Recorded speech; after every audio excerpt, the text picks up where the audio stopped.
Oke, halo teman-teman ya. Kembali lagi dengan saya Giri dari By Giri dan kita masuk ke chapter 12 dari Giri's Art of Bookkeeping Counting ya. Chapter kali ini kita akan membahas penyesuaian akhir periode. Langsung saja. Penyesuaian akhir periode ya. Penyesuaian akhir periode ini adalah istilah teman-teman ya dalam untuk tahapan ya dalam siklus akuntansi di mana akuntan itu ya mencatat penyesuaian terhadap saldo akun-akun yang ada di buku besar, teman-teman ya, agar akun-akun tersebut itu bisa menunjukkan saldo yang seharusnya. Nah, teman-teman, tahap ini biasanya sih cuma berisikan entry, teman-teman ya. Umumnya berisikan entry, penyesuaian, dan juga entry koreksi.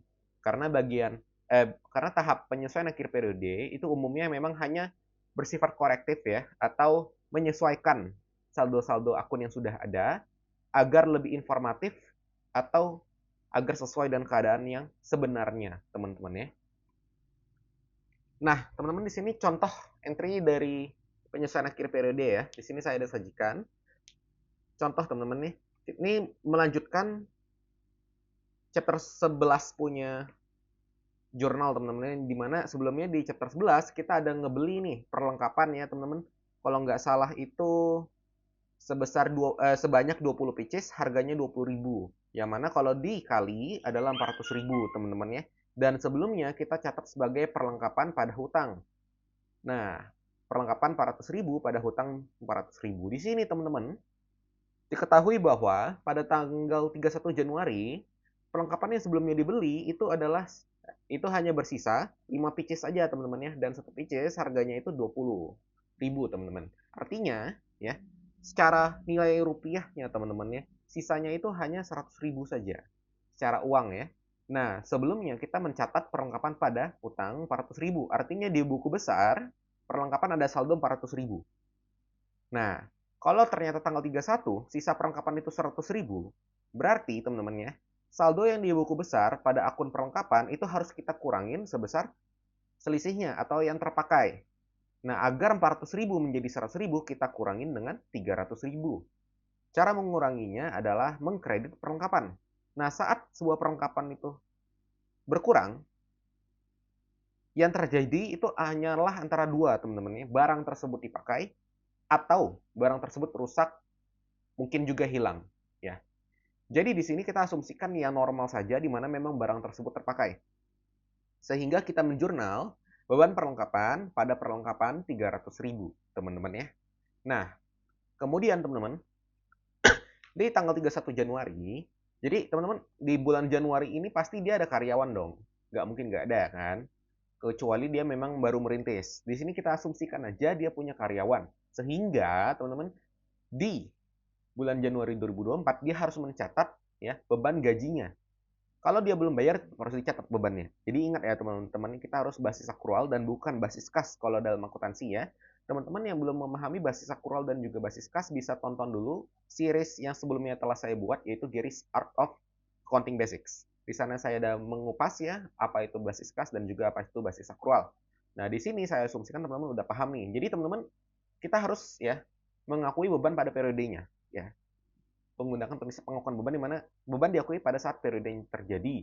Atau kalau ternyata dia ada hubungan dengan pendapatan, maka dia akan kalah hierarki dengan si prinsip matching principle teman-temannya, di mana beban dan pendapatannya itu harus di-matchingkan pada periode yang sama. Di sini kita ngomongin beban gaji. Beban gajinya yang tidak bisa dihubungkan. Sehingga kita harus mengakuinya beban gaji di bulan Januari dengan mencatat utang juga 3,5 juta di bulan Januari. Sehingga teman-teman jurnalnya adalah beban gaji 3,5 juta dan juga utang bertambah 3,5 juta di kredit. Nah, sekarang teman-teman kita bahas transaksi penyelesaian akhir periode. Di sini banyak teorinya, teman-teman ya. Jadi di slide kali ini saya mau menyampaikan bahwa teman-teman di tahap penyelesaian akhir periode itu memang biasa akuntan hanya mencatat transaksi yang memang sifatnya itu korektif dan juga hanya menyesuaikan teman-teman saldo yang seharusnya. Jadi kalau sebelumnya salah diperbaiki ya. Kalau sebelumnya itu dicatat angkanya seperti tadi perlengkapan, oh 400.000 nih, ternyata terlalu besar. Yang tersisa hanyalah 100.000, maka disesuaikan. Ya, itu bukan bersifat salah catat, tapi itu bersifat menyesuaikan sesuai keadaan sebenarnya.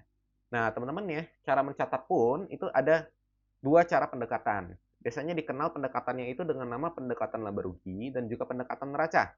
Ya, ini biasa itu sering digunakan. Ini adalah gaya pencatatan, teman-teman. Itu nanti akan kita bahas ya, menjadi topik di chapter 13. Nah, teman-teman, di sini kita fokus lagi. Transaksi ya, yang dicatat pada tahap ini itu bisa berupa koreksi kesalahan, bisa berupa pencatatan beban atau pendapatan ya, yang belum diakui tapi sudah terjadi ya. Ini untuk basis akrualnya.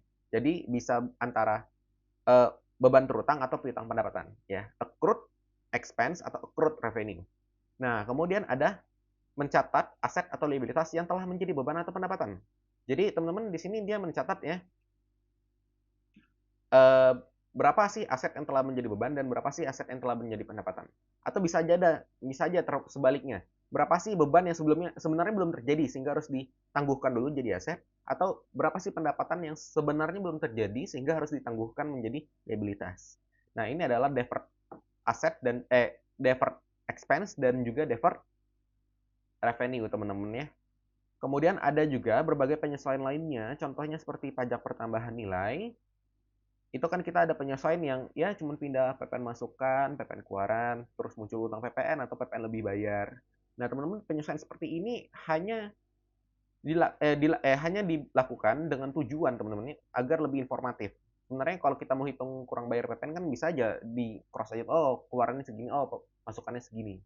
Tapi kita buat lebih informatif sehingga kita nolkan keluarannya, nolkan masukannya, munculkan utang PPN, teman-teman, begitu. Jadi memang ada penyesuaian yang sifatnya hanya agar menjadi lebih informatif juga. Nah, kemudian teman-teman sekarang kita masuk ke uji pemahaman. Coba teman-teman jelaskan ya, mengapa tahap penyesuaian akhir periode itu perlu ada, teman-teman, di dalam siklus akuntansi. Kira-kira mengapa sih tahap ini harus ada ya? Mengapa enggak? Udahlah, nggak usah disesuaikan gitu, teman-teman ya. Apa dampaknya kalau tidak ada penyesuaian? Nah, teman-teman jawabannya bisa tulis di kolom komentar dan nanti akan saya tanggapi. Apabila benar, saya tanggapi benar. Bila menurut saya kurang tepat, saya jelaskan mengapa kurang tepat dan jawaban yang seharusnya itu apa. Nah, teman-teman ya, apabila ada yang ingin ditanyakan mengenai materi di chapter kali ini, bisa tulis pertanyaannya di kolom komentar. Semoga materinya dapat dipahami dengan baik dan tidak sulit dimengerti, teman-teman ya.